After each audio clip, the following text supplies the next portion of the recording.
জনক হলেও টাকাটা নাকি কাজে লাগানো হয় না।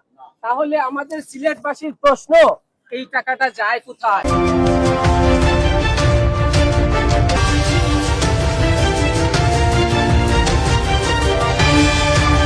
আমরা সাধারণ জনগণ আমাদের কাছে মতামত প্রকাশ করে, সেই মতামতটা আমরা আপনাদের মাধ্যমে সাধারণ মানুষের কাছে তুলে ধরতে চাই, বা প্রশাসন আমাদের মাধ্যমে জনগণের মতামত আপনারা জানতে পারবেন। আমরা যে কথাগুলো বলছি সেগুলো আসলে আমাদের ব্যক্তিগত কথা না, আমরা জনগণ আমাদেরকে যা বলেছে, যা মতামত ব্যক্ত করেছে সেগুলো আমরা তুলে ধরছি। জনগণ আমাদেরকে আজকে এখানে পাঠিয়েছে শাহজালাল মাজারের যে পরিস্থিতি, কে কি বলছে সেটা সঠিক পরিদর্শন করে জাতির সামনে তুলে ধরার জন্য আপনাদের মাধ্যমে।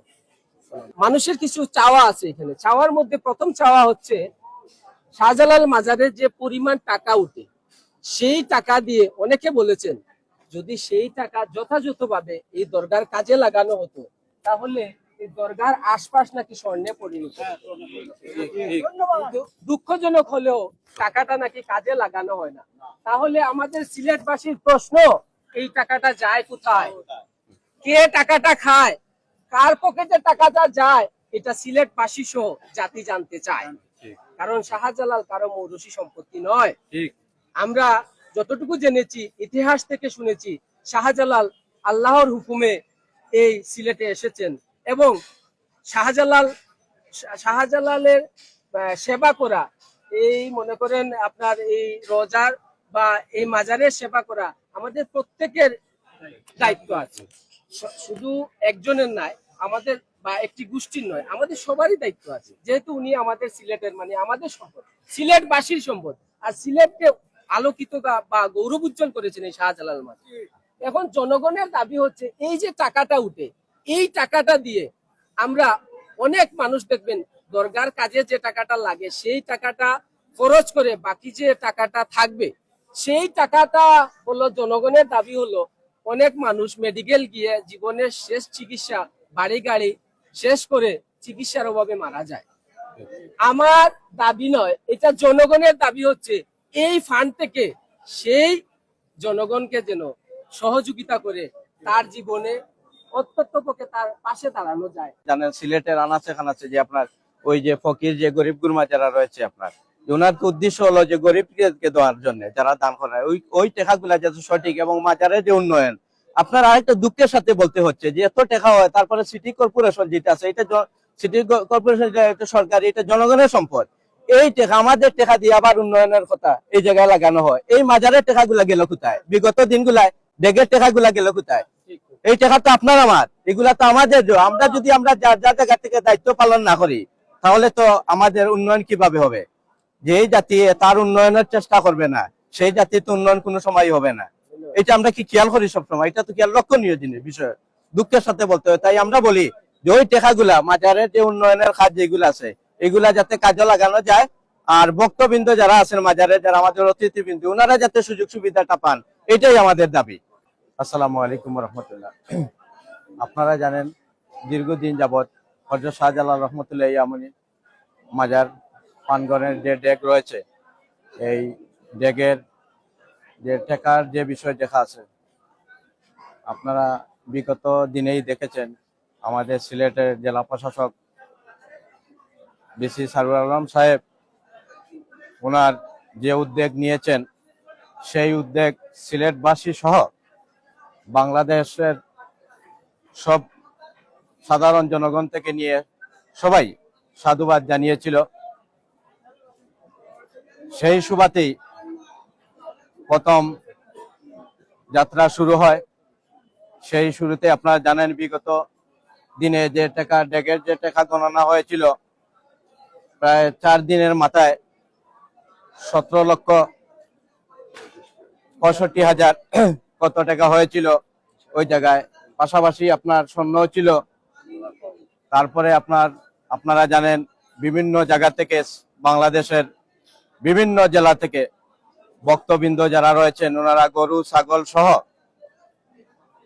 বিভিন্ন জিনিস ওনারা নিয়ে আসেন। রহিম, আজকে দ্বিতীয়বারের মতো সারওয়ার আলম সাহেবের বিদায়ের পর সিলেটে আজকে শাহজালাল মাজারে টাকা গণনা করা হচ্ছে। আমরা ধন্যবাদ জানাই বিদায়ী জেলা প্রশাসক মহোদয়কে, এবং আমরা ধন্যবাদ জানাই আজকে আমরা সিআরবির পক্ষ থেকে আমরা এখানে একটা মনিটরিং টিম এসেছি। আমরা এর জন্য এসেছি, জনগণ দাবি করেছে যে আপনারা এখানে কি হচ্ছে আমাদেরকে একটা রিপোর্ট দেন, যেহেতু বাজারের মনিটরিং এ আপনাদেরকে আমরা দেখতে পাই, তাই আমরা এখানে এসেছি আসলে কি অবস্থা, কত টাকা এই 3 দিনে যখন প্রায় 18 লক্ষ টাকা উঠেছে, এখানে 19 দিনে আসলে কত টাকা উঠলো সেই হিসাব নিকাশের একটা বিষয় আছে, আমরা সেটা পর্যবেক্ষণ করব। এবং আগামী এই যে কমিটি হয়েছে, আমরা সেই কমিটির প্রতি আমি আসলে ব্যক্তিগতভাবে বলবো যে আমি মানবাধিকার তথ্য পর্যবেক্ষণ সোসাইটি সিলেট জেলা সভাপতি হিসেবে আমি বলবো যে এই কমিটির প্রতি আমাদের ইয়ে রয়েছে, মানে অনাস্থা রয়েছে।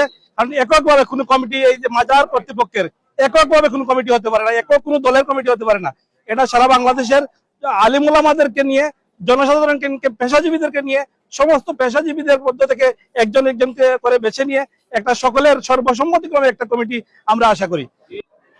Consumer rights Bangladesh CRB Sylhet জেলা কর্তৃক আজকের এই পরিদর্শনে আমরা এসেছি হযরত শাহজালাল ইয়ামানী রহমতুল্লাহ আলাইহির মাজারের যে দানকৃত দান বক্সের টাকা গণনা এবং স্বচ্ছতা নিয়ে আজকে আমরা যে পরিদর্শনে এসেছি।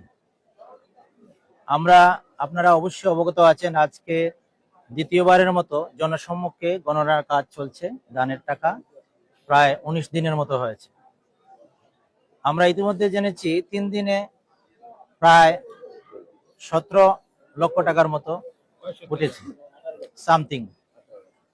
তো আমি দেশবাসীর উদ্দেশ্যে এটাই বলতে চাই, এখানে যে দানকৃত টাকাগুলো সেটা হচ্ছে জনগণের আমানত।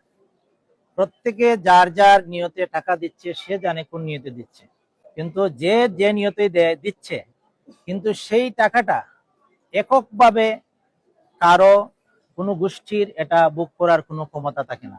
এটা জনগণের আমানত, এটা মাজারের উন্নয়নের জন্য, বিভিন্ন আর্ত মানবতার সেবার জন্য, স্বাস্থ্য বিভাগের জন্য এখানে গবেষণা কেন্দ্র করা যায়, এই টাকা দিয়ে এখানে একটা লাইব্রেরি করা যায়, এবং টুরিস্ট যারা আছেন তাদের জন্য রেস্ট হাউস থাকার ব্যবস্থা করা যায়, এবং পুরুষ মহিলাদের জন্য আলাদা করে আমাদের যে দেশের বিভিন্ন প্রান্ত থেকে সম্মানিত তীর্থরা আসেন, যারা আসেন দর্শক বা আশেকান যারা আসেন এখানে সিলেট সম্মানী জায়গায় তারা জিয়ারতের উদ্দেশ্যে আসেন, আমরা তাদেরকে স্বাগত জানাই। এবং এই তাদের যে নিরাপত্তা এবং নিরাপদে থাকার জন্য এখানে ব্যবস্থা করা হোক।